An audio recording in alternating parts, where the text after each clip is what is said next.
Tired muscles outsource the work to the joints. Welcome to the Movement Driven Podcast with Dr. Greg Goldberger, where we help you bridge the gap between pain and performance. Each week, we'll share strategies, insights, and real-life applications to help you keep moving and stay driven. Now, let's get into this week's episode of the Movement Driven Podcast. Hello, everyone. Welcome back to the Movement Driven Podcast. I'm Dara here with Dr. Greg Goldberger. Greg, how you doing today? What's going on, Dara? How are you? I'm doing good. We are week 3 into 2026. Right. I promise after January, I'll stop saying what week we are into 2026. It's just says it's Sometimes you need the reminder. Yeah. It'll be like March. I'll be like, we're week 25. Then in December, we'll be like, oh my God, I can't believe the year's already over. Yeah. You're telling us every week we should be aware. Right. The tally was They're letting you know you were listening to the podcast. Exactly. All right. So listeners, you are 3 weeks into 2026. You're up leveling. You're tackling your fitness goals. You're staying hydrated. You've got your movement assessment. Okay. Now you're training harder, but we got to recover smarter. Okay. Mm-hmm. So I want to talk to you, Dr. Greg, about why recovery is a missing link for performance. I know we've talked about recovery before. We've written some articles on it, but as people are getting into their new fitness goals or upgrading their fitness goals in 2026, I think it's very important to always remember that we still have to recover. So how do you define recovery beyond just taking a rest day? All right. Where do we start? I think what I see is a lot of my clients don't have any sort of really recovery process, if we had to label it. And maybe that's why they're into seeing me. But I would say that the majority of lay person athlete or weekend warrior, it's hard enough to work out and to do all the other stuff that is required of me as a spouse or a parent or an employee. And so you're asking me, I have to work out and I have to do things so that my workouts are better. And yeah, kind of, sorry. But if you do love to work out and you love to be fit and you love to be healthy, this is just part of it, right? And the stuff that we're talking about, it's stuff that you're already kind of paying attention to, you're already doing. We're just trying to, kind of make this as good as we can get it, basically. And so, rest is obviously important. You can't work out every day, so you need those rest days. But I think the simple things to always think about are like sleep and nutrition come to mind, right? Like people neglect sleep because I have to get things done for work or I have to do these things around the house. But if you're not sleeping, you're not recovering. That might be the most important thing. Nutrition is obviously huge. If you're not eating well, then your body is not able to replenish the thing that it's depleting in terms of energy stores or making sure that your protein synthesis is happening. Because like when we burn energy, what are we burning? We're burning fat, we're burning carbohydrates, and we're burning some protein. And so if you're not eating the right macros and the right micros, then you're going to feel it in some way or some form. And, your body genetics play a role in all these types of things. The activity that you're doing plays a role. But nutrition absolutely has to be there. So those are the two at top in the first tier that always have to be talked about and thought of and considered. Beyond that, and where I kind of step in from my expertise, is not enough people are doing mobility routine or taking care of their body from hey, I need to keep these muscles working so that they don't break down or don't get fatigued and I don't put undue stress onto my joints. Because that is essentially what injury is your muscles are not working efficiently for whatever reason, whether it's you have an underlying weakness or you have an underlying mobility issue, or those things are pretty good and you just don't have a good recovery routine.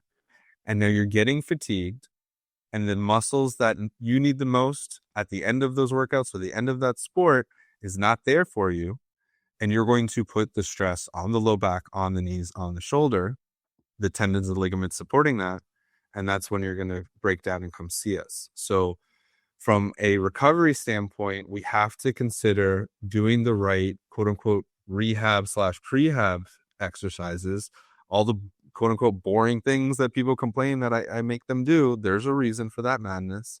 And I think, doing the right type of, I'm big on foam rolling and lacrosse ball work and, self massage in that way.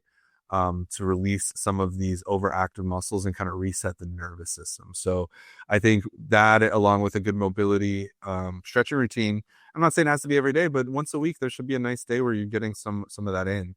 Um, and so yeah, I think beyond rest days, we're focused on sleep and nutrition at the top. Can't argue that. And then I think people need more mobility and more self-love in terms of like foam rolling and that kind of stuff. And then making sure that the little quiet muscles stay active beyond the usual wear and tear exercises you're doing from day to Yeah. day. Yeah, absolutely. What are some things that might be like an early warning sign that someone is under recovering?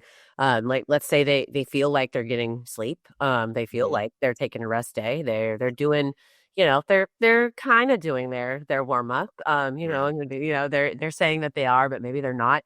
So how does that show up outside of obviously like, being fatigued and things like that? But what are some things that you'll even notice with your Mhm. patients who are lying to you when they say that they're doing their recovery. They don't lie to me, dear. No, they don't. Um, I think so. Like, if you're having any type of lingering soreness, we talked about this in the last episode. Like, if something continues to be sore when you haven't increased your intensity or haven't done anything, or if it's single sided, then it's definitely something that's telling you, "Hey, get me checked out." Right? I'm sore. I'm not. It's not full fledged pain, but it's essentially pain and soreness. That's your body's subconscious trying to tell your conscious something, right? Mhm. Like, you want to have these signs so that you're aware of something going on. So listen to those signs and don't let them linger for more than a couple of weeks before you get somebody. Just check it out and make sure it's not something serious. So lingering soreness when you haven't had an increase in intensity does not make sense.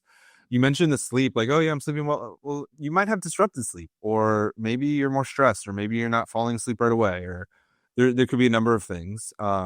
So I don't do this enough, but there's so much wearable technology now that can measure your sleep. So if you're thinking that that could be it, then I think investing in some type of wearable technology that will give you some insight of how you're sleeping from night to night is probably something that's worthwhile. Yeah. Um, and we talked about this before too, like a plateau or a drop in performance when you're trying to increase, you know, whatever it is. I'm trying to increase distance on the golf course, and I'm increasing my lifts, or I'm trying to reach a PR at CrossFit. If you're actively eating and training for these things and you're not seeing the increases in your performance, there's something brewing, and let us look at it and see what it is. So I think those types of things, when you feel any of that kind of coming out, even sometimes like your mood is disrupted, like you got mood changes, maybe you're not recovering well, your metabolic system could be out of whack, your hormonal system could be out of whack. Like, people don't think about that enough, but exercise affects dopamine and serotonin and epinephrine and endorphins and all of these things that make us happy and sad and content and sleepy. All of these chemicals are definitely affected by your working out. So then, of course, they're affected by your inability to recover. So yeah, I think all of that can be looked at as a sign that something's going on. Yeah, absolutely. And you kind of touched on this, and this might seem like an obvious statement to make here, but poor recovery can definitely lead to compensation and Mhm. eventually injury. So can you speak a little bit to that? Yeah, I feel like it's obviously for me, it feels like common sense because it's what I see every day, right? Like, Mhm.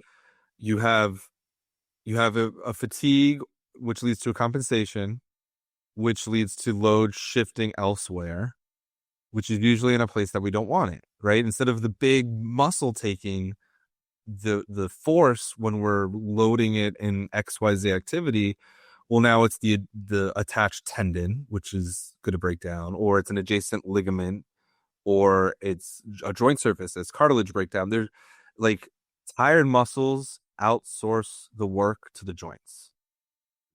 So if the muscle's tired, the muscle's not recovered, the joint or the tendon or the ligament will be affected, and that's where injuries happen.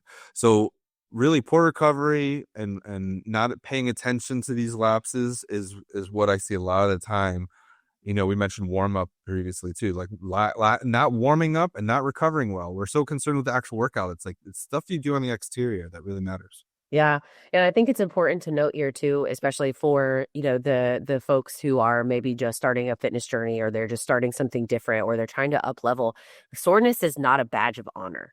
Like it's Yeah. okay to be to be sore, especially if you're using, muscles that you've maybe never used or that you're increasing weight on some things. But like you said, like if soreness is lingering, like it's not like, That's the oh, same area. I'm Yeah. just doing this and I'm so sore because I'm working out all the Right. time. Like If that you might do not be a good thing. Yeah, if you do a new workout or, a super intense workout, or you do three different movement patterns you really haven't done quite a while, and you went hard, you nailed it, and you have some delayed onset muscle soreness, which is that like 24 to 48 hours after you get those sore muscles. I think that's fine. I kind of like it when it means I did something. There's a mental gain from that. And I think, but what is it telling us? It means we damaged our muscles maybe a little too much. When we get strong, we're doing microscopic damage to our muscle cells, and then we're rebuilding, and we're getting stronger, we're getting bigger.